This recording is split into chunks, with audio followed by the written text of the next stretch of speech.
Bismillahirrahmanirrahim. Assalamualaikum warahmatullahi wabarakatuh. Alhamdulillahirabbil alamin.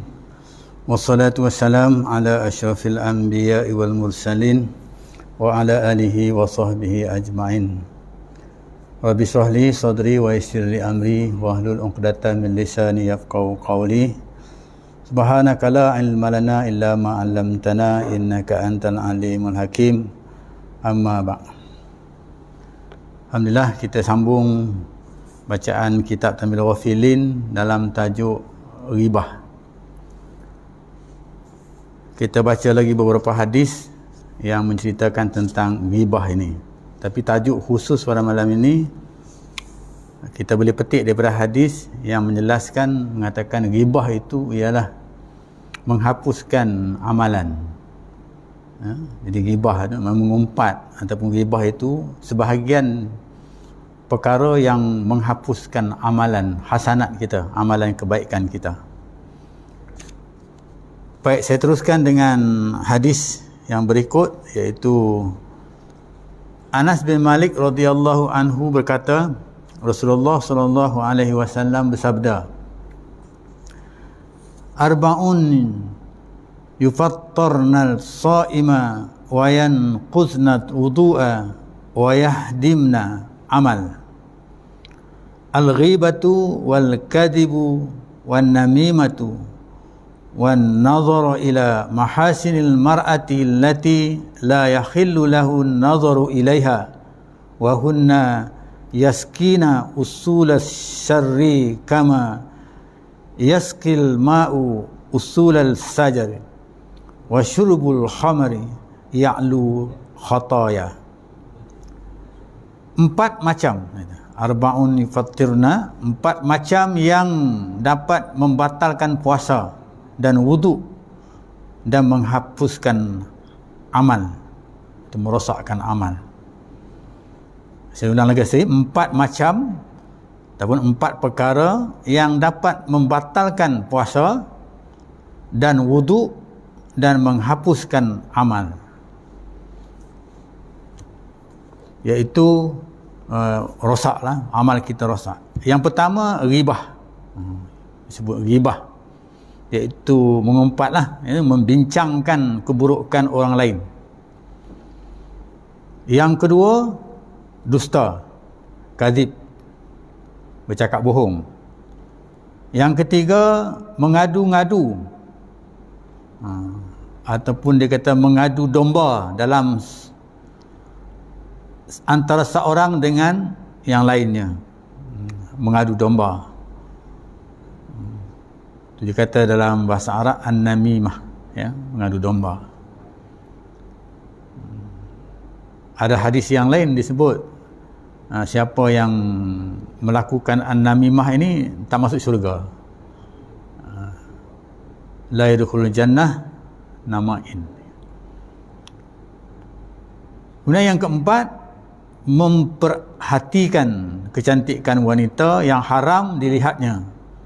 Jadi kecantikan wanita itu diperhatikan, bahagian yang haram dilihatnya, dan semua itu dapat menyuburkan bibit-bibit kejahatan.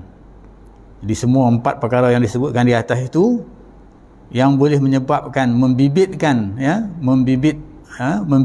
menyuburkan bibit-bibit kejahatan sebagaimana air menyuburkan tanaman, ya, menyuburkan tanaman. Dan minuman khamar, itu yang lain pula, minuman khamar, minuman arak itu mengatasi semua dosa-dosa itu. Jadi hak dosa yang empat atas tadi itu, ya, itu pun dosa yang boleh menghalangkan amalan kita itu, akan menghapuskan amalan kita, amalan kebaikan kita. Antaranya itu ghibah tu boleh menghapuskan amalan kebaikan kita. Dan dosa-dosa daripada empat yang disebutkan itu,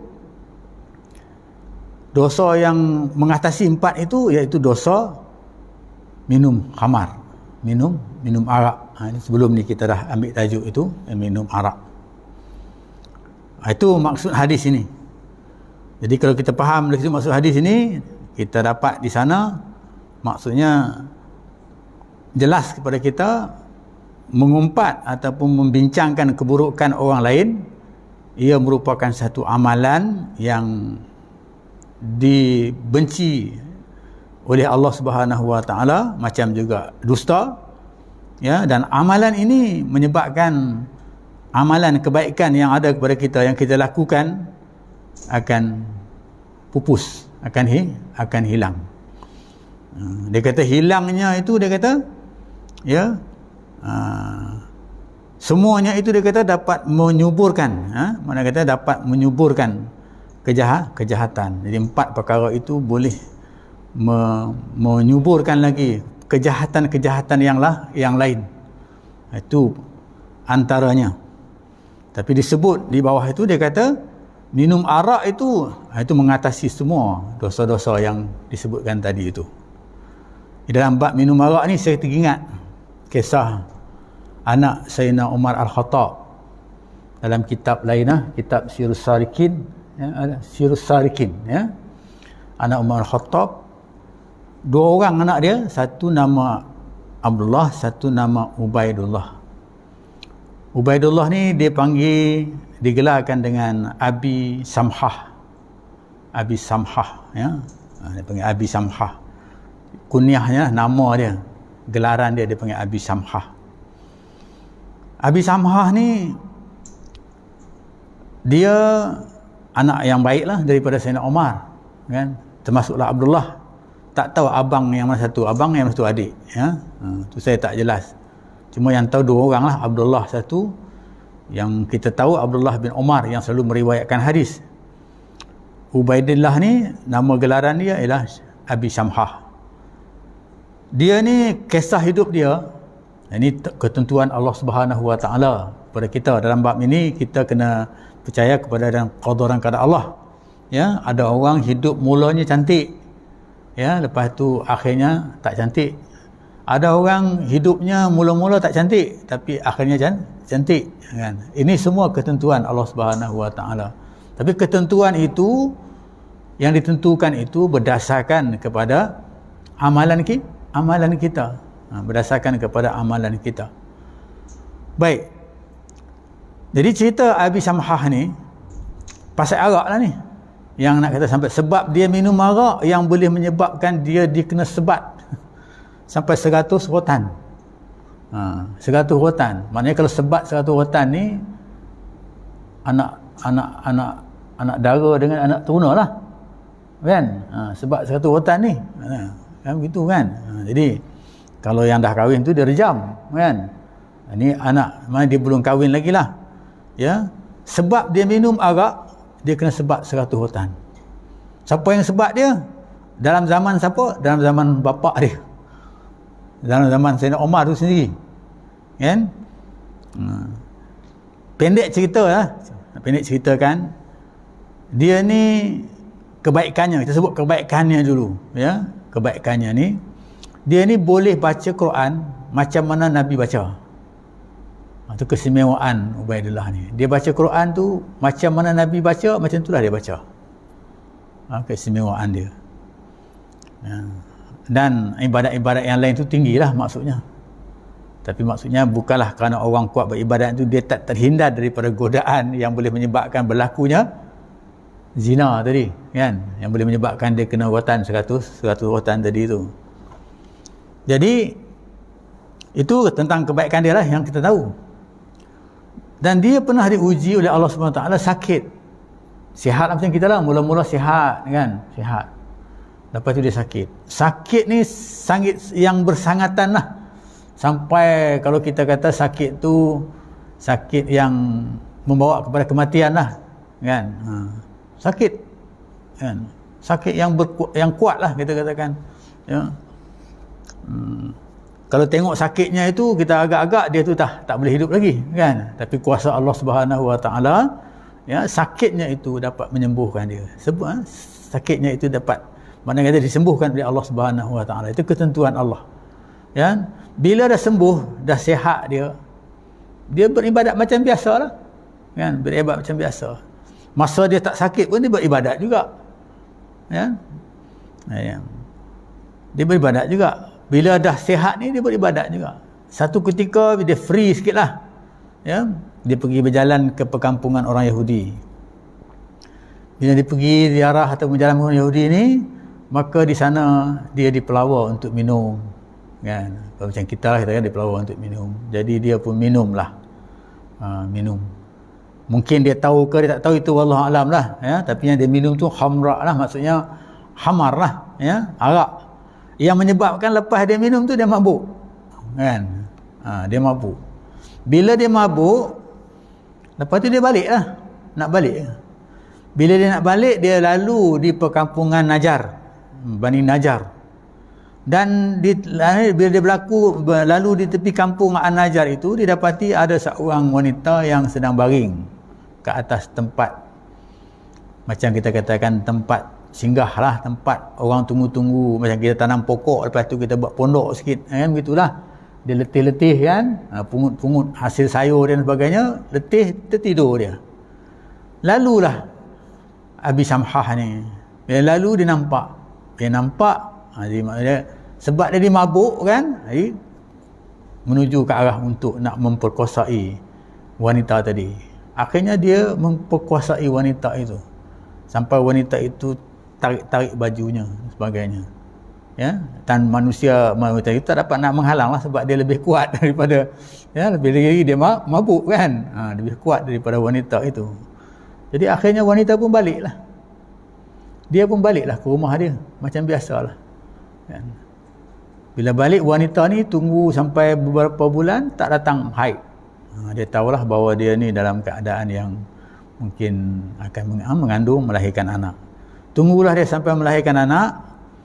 Kemudian lepas dia melahirkan anak, dia bawa anak tu jumpa dengan Sayyidina Umar. Dia serah pada Sayyidina Umar, dia kata, "Ya Umar, inilah anak kamu." Itu peranjatlah Sayyidina Umar, kan. Dia kata, "Anak kamu. Betulkah yang kamu cerita ini?" Lepas tu dia kata, "Betul lah, ini anak kamu, anak Abi Samhah." Mana cucu dia lah, kan, Abi Samhah, anak Abi Samhah. Jadi Sayyidina Umar mungkin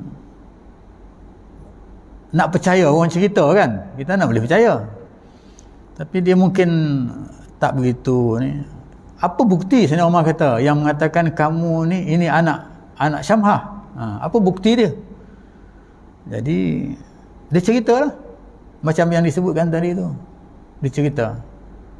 Bila cerita pun Sayyidina Umar ni masih lagi dengan cerita saja mana boleh terima, kan, nak bukti dia, kan. Kemudian nak bukti, tanya anak tu sendirilah, kan. Tapi untuk kekuatan ceritanya itu, maka dia bersumpah dengan Al-Quran. Dia bersumpah dengan Al-Quran, disumpah dengan dengan surah Baqarah. Kemudian disumpah dengan surah berikutnya lah, sampai kepada surah Yasin. Dia bersumpah dengan tiap-tiap surah Al-Quran itu, nak tegaskan, nak mengatakan bahawa ini cerita benar, kan. Sebab dia tak ada saksi, kan. Jadi sampai kepada surah Yasin, Sayyidina pun cakap, "Okeylah, tak apa, berhentilah. Nantilah aku tanya anak aku." Begitu sekali, kan, tanya Abi Samhah. Jadi bila tanya Abi Samhah, mula-mula sekali Abi Samhah menafikan lah. Abi Samhah kata, "Mana dapat cerita ni? Kalau bahasa kita lah, mana dapat cerita ni? Sekarang ni wahyu dah tak turun dah."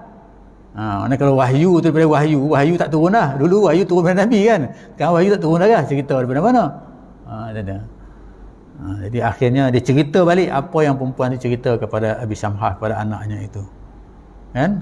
Dia cerita balik. Jadi akhirnya anak dia mengakulah, apa yang. Jadi bila pengakuan tu dibuat, maka akan dilaksanakanlah hukuman, iaitu sebat sebanyak 100 hutan, ya. Jadi sebatlah 100 hutan, ya.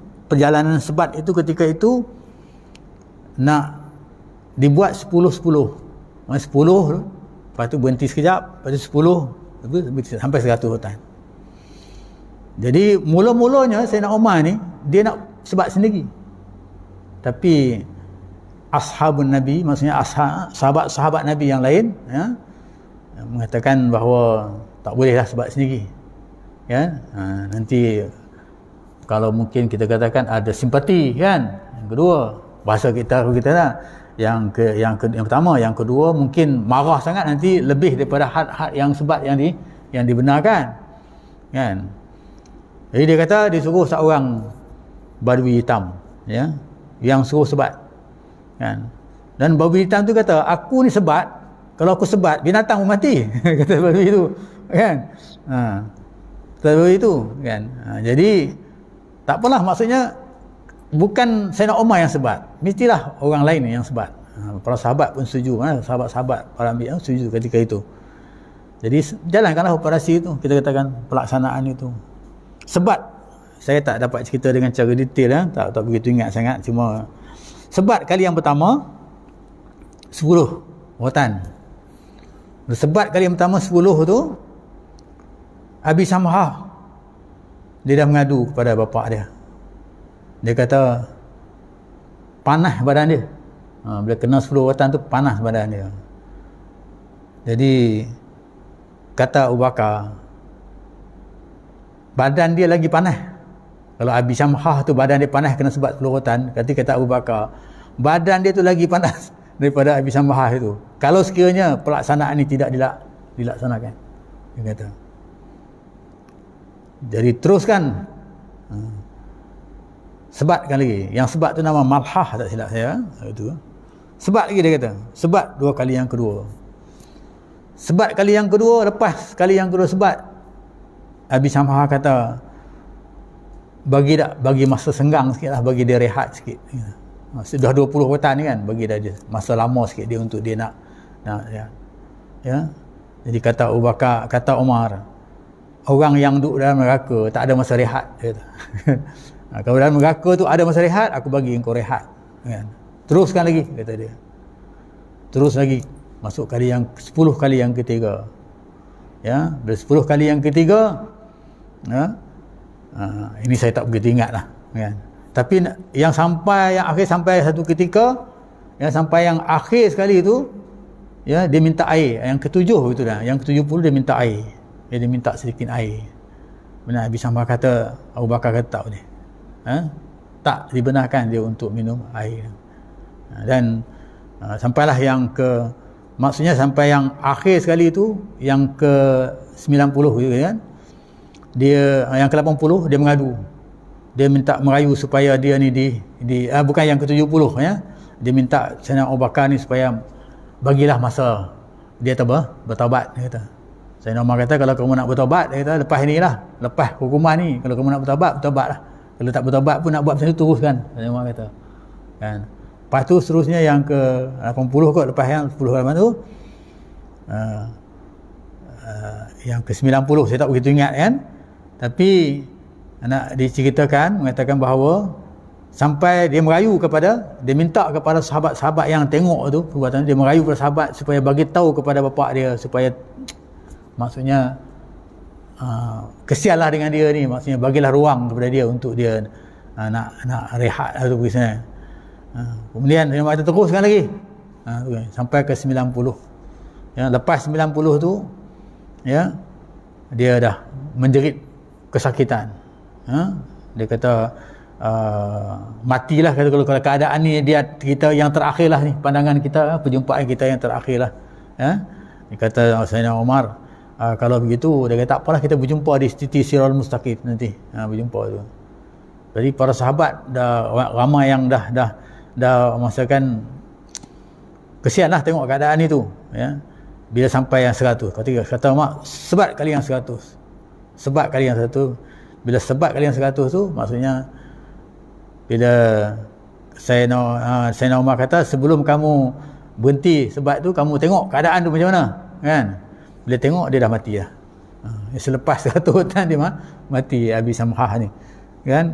Tu kisah dia, mati dia, kan? Jadi Sayyidina Umar pun ceritanya begitu menarik, kan? Tapi saya tak begitu ingat, kan?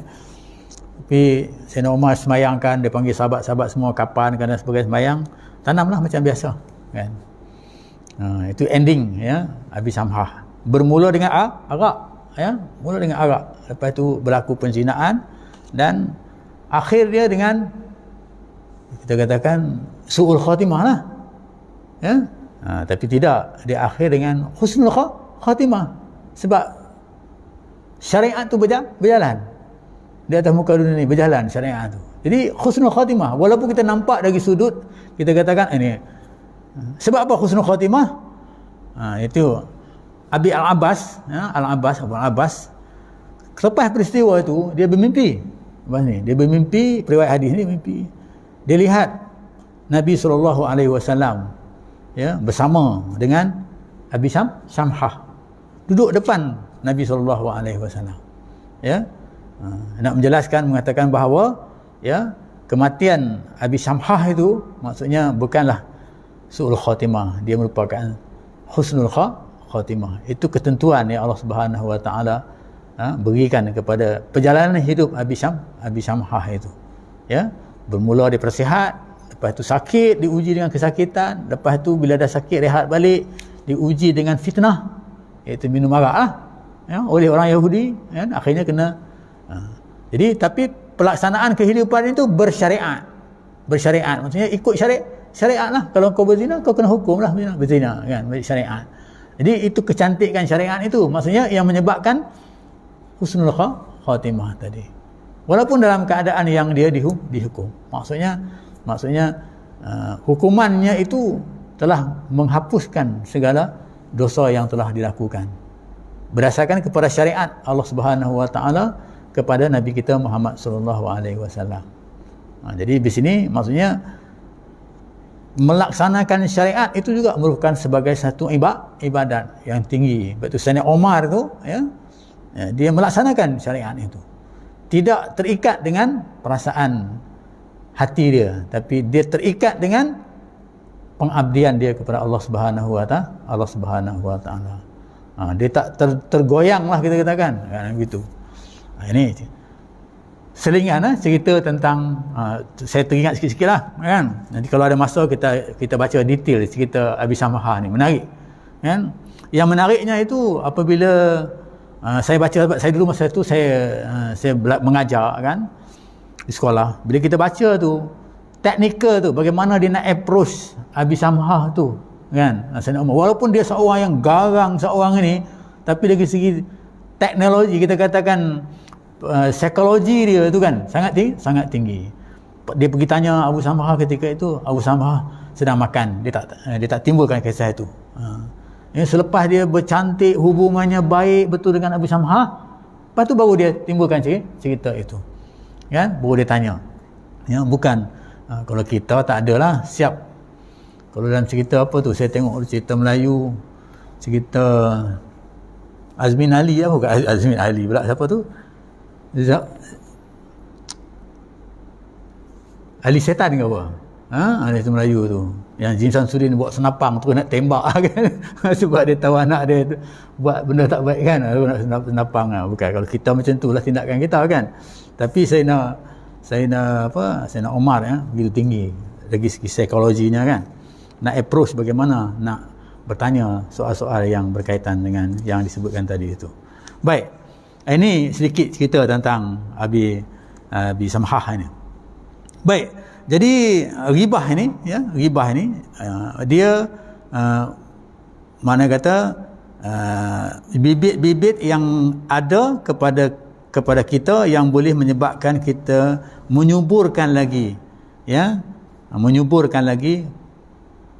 orang kata maksiat-maksiat yang lain, begitu, ya. Dan dalam ini juga kita dapat faham bahawa dia juga, ya, akan menghapuskan segala kebaikan yang kita lakukan. Jadi rugilah kalau kita kata kita duk kejar buat kebaikan, nak dapat kebaikan, tiba-tiba dengan hanya orang kata membawang, istilah sekarang ni, kan, hanya dengan membawang saja, ya, pahala tu hilang, kan, pahala kebaikan yang kita buat tu hilang, ya. Dalam hadis yang lain dia kata pergi kepada orang tu, ya, pergi kepada orang yang kita mengumpat itu, dan kebaikan yang kita buat tu tak ada pergi, yang keburukan yang dia buat tu, ya, yang kita mengumpat tu akan datang balik kepada kita yang tanggung, kan. Okey, Kita teruskan lagi kitab kita ini. Jadi Ka'bul Ambar berkata, saya telah membaca dalam kitab Nabi-Nabi yang dulu, Ka'bul Ambar, bahawa siapa yang mati baru taubat dari ghibah, dia mati, ya, sebelum dia mati dia taubat.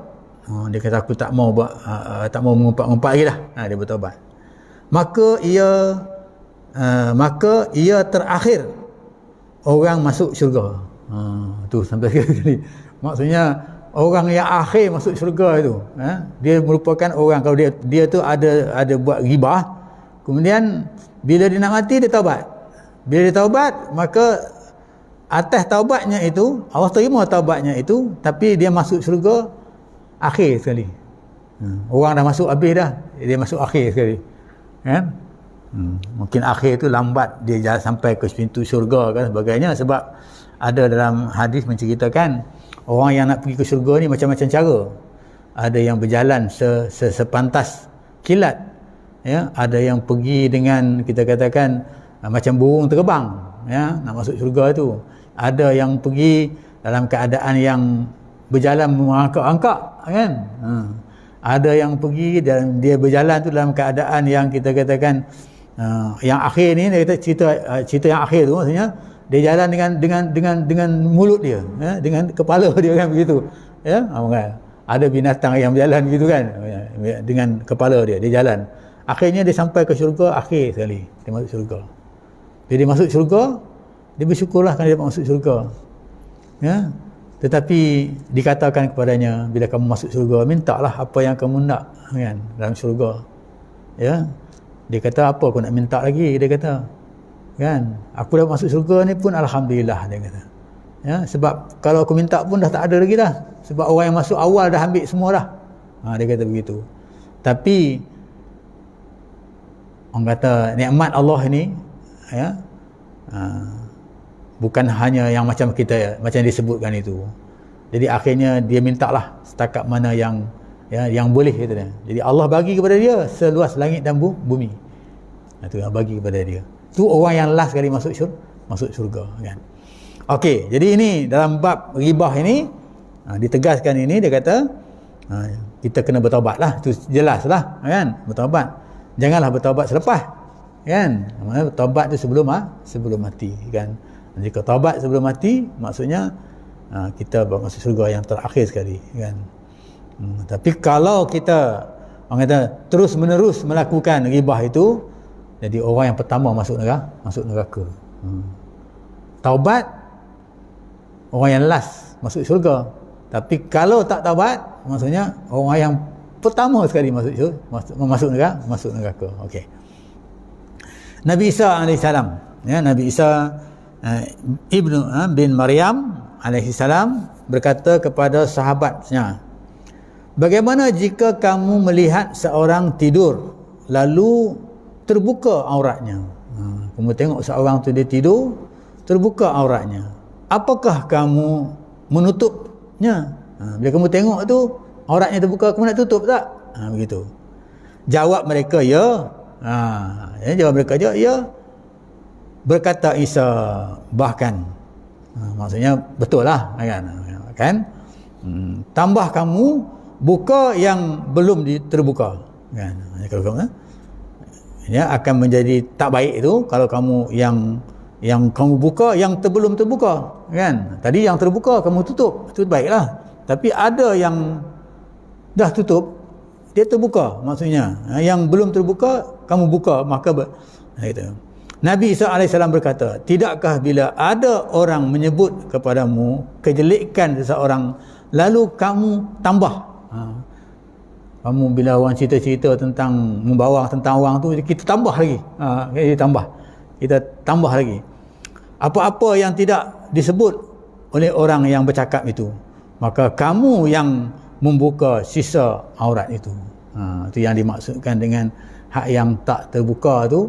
Yang terbuka tu patutnya tutup, kan. Tapi bila dah ada yang tak terbuka, yang tertutup tapi dibuka. Jadi maksudnya begitulah, maksudnya orang yang mencerita tentang keburukan orang, dia tukar tambah. Dia tukar tambah, kan. Jadi begitu, kan. Itu tak baiklah maksudnya di sini, kan? Dilarang maksudnya. Okey, ya, itu satu gambaran yang disebut dalam ini. Kemudian yang berikutnya, Khalid Ar-Ribai berkata, ketika saya masuk ke masjid Jami', tiba-tiba ada orang membincang kejelekan orang. Ada orang bercakap-cakap lah tentang keburukan seseorang itu. Maka saya larang, kata dia. Maka dia kata, mereka berhenti. Bila saya larang, mereka berhentilah. Mereka berhenti. Kemudian mereka membincangkan lagi orang lain. Membincangkan tentang orang lain pula, kan? Tadi bincang orang lain. Lalu kembali kepada orang yang pertama tadi, kan? Balik kepada orang yang pertama tadi, bincang. Dan saya juga masuk dalam perbicaraan itu. Jadi dia pun join sekali lah, ya, dalam perbicaraan itu. Dia kata dalam perbincangan itu. Maka pada malam harinya, dia kata, saya mimpi didatangi seorang hitam tinggi membawa talam berisi daging babi.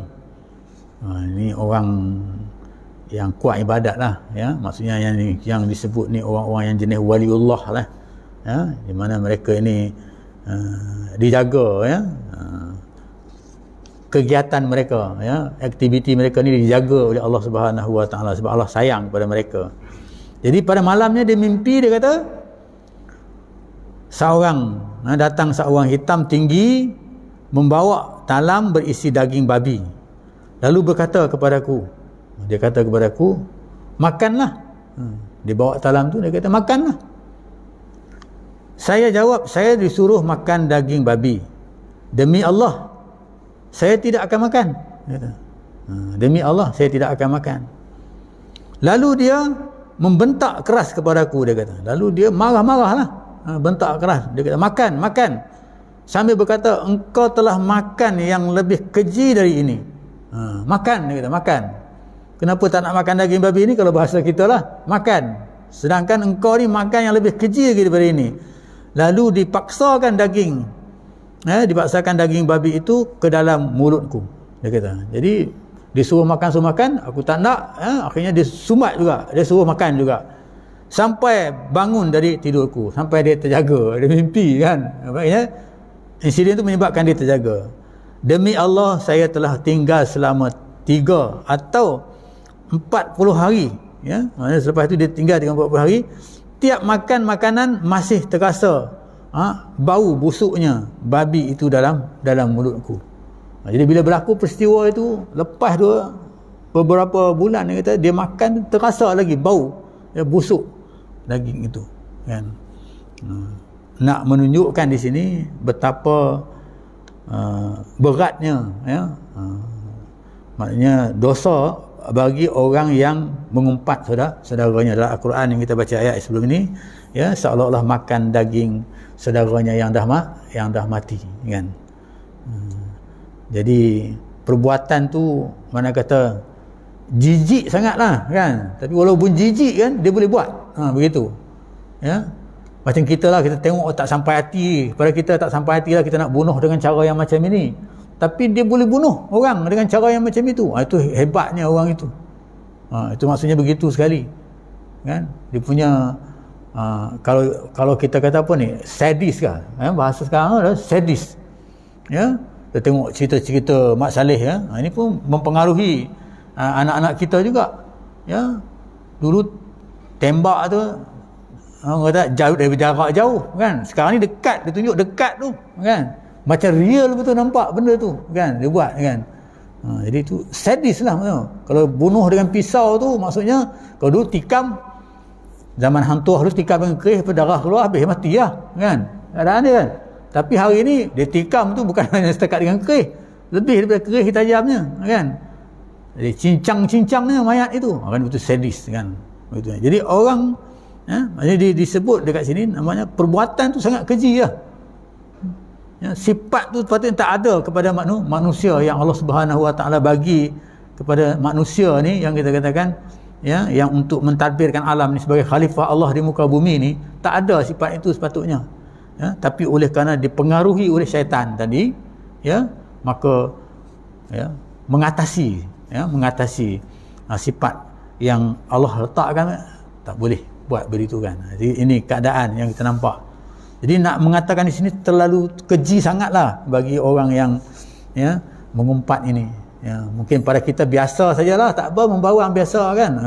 Tapi bila kita baca kitab ini, kita nampak begitu hebat sekali. Kalau kita faham, kalau kita orang kata ni teliti dengan baik kan, maka kita rasa perbuatan tu kita nampak orang kata ringkas saja, senang saja. Tapi ya alah mengumpat sikit-sikit je kita dah begitu kan. Tapi sebenarnya akibatnya ini, perbandingannya tu macam itu. Ya, kita tak kaitkan dengan perbandingan yang disebut ni kan. Jadi bila kita kait dengan menghayati perbandingan yang disebut itu, maka kita tak akan buat benda itu. Ya. Okey. Itu dia tentang kemudian seterusnya kita baca terusnya lagi cerita tentang ghibah ini. Sufyan bin Al-Husain ada masuk lagi. Sufyan yang last ya. Sufyan bin Al-Husain berkata, saya duduk bersama Ilyas bin Muawiyah. Tiba-tiba ada orang berjalan. Maka saya bicarakan kejelekannya. Orang tu berjalan, katalah tentang kejelekan dia, keaiban dia. Maka berkata Ilyas kepadaku, diam. Dia kata diam. Kata kepada Sufyan tadi, diam. Kemudian dia bertanya, hai Sufyan, apakah engkau pernah memerangi Rom? Engkau pergi perang Rom tak? Engkau jadi tentera tak pergi perang Rom? Jawabku, tidak, tak. Kan? Apakah engkau telah pergi perang Turki? Itu satu empire yang besar lah, Turki. Jadi perang tu pergi perang jihad lah dengan Turki, dengan Jawabku, tidak. Sufyan jawab tidak. Lalu dia berkata, Rom dan Turki selamat daripadamu. Maknanya kata kamu tak pergi perang Rom, kamu tak pergi perang Turki, Rom tu selamat kan, sebab kamu tak pergi serang dia, tak pergi perang kerajaan yang besar tu, kamu tak pergi serang, selamat Rom itu ya. Tetapi saudaramu sama Muslim tidak selamat dari gangguanmu. Saudara kamu yang berjalan tadi itu, ya, yang berjalan yang sama Muslim tadi itu, tak selamat dengan kamu sebab kamu bicara tentang keaiban dia kan. Sufyan berkata, sejak itu saya tidak berani lagi ghibah, menyebut kejelekan orang lain. Jadi Sufyan ni dia faham dengan maksud yang disebutkan oleh ni, maksudnya kerajaan Rom, kerajaan Turki itu kan, kamu ya tak pergi perang lah, mana kamu orang kata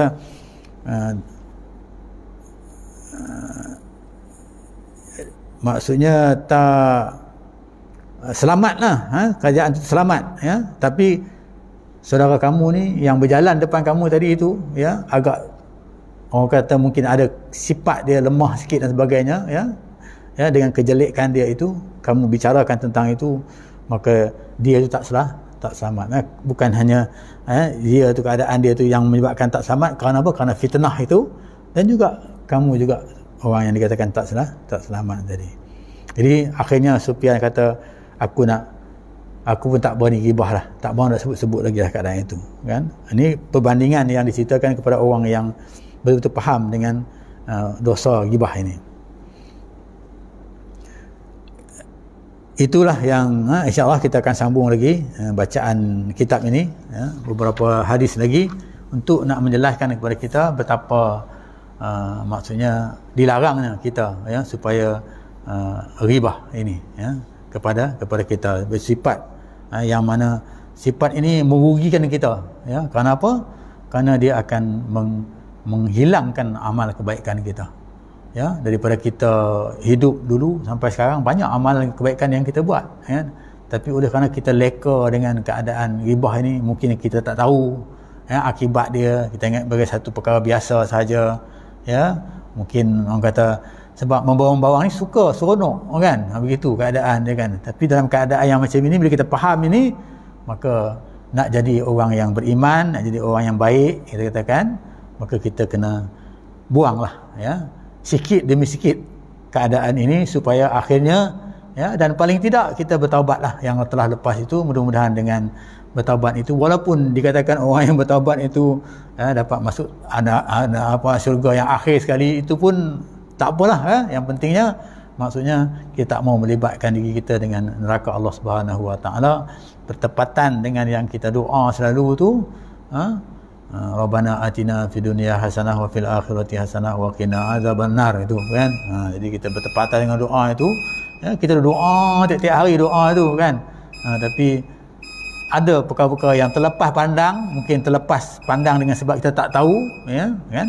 Jadi itu berlaku kepada kita. Dengan cara ini mudah-mudahan dengan sedikit ilmu ini dapat kita mengubah ya kedudukan kita ataupun tabiat kita supaya menuju ke arah yang dikehendaki oleh Allah Subhanahu Wa Taala dan Rasulnya. Aku qouli hadza wabillahi taufiq wa hidayah. Assalamualaikum warahmatullahi wabarakatuh. Wallahu a'lam.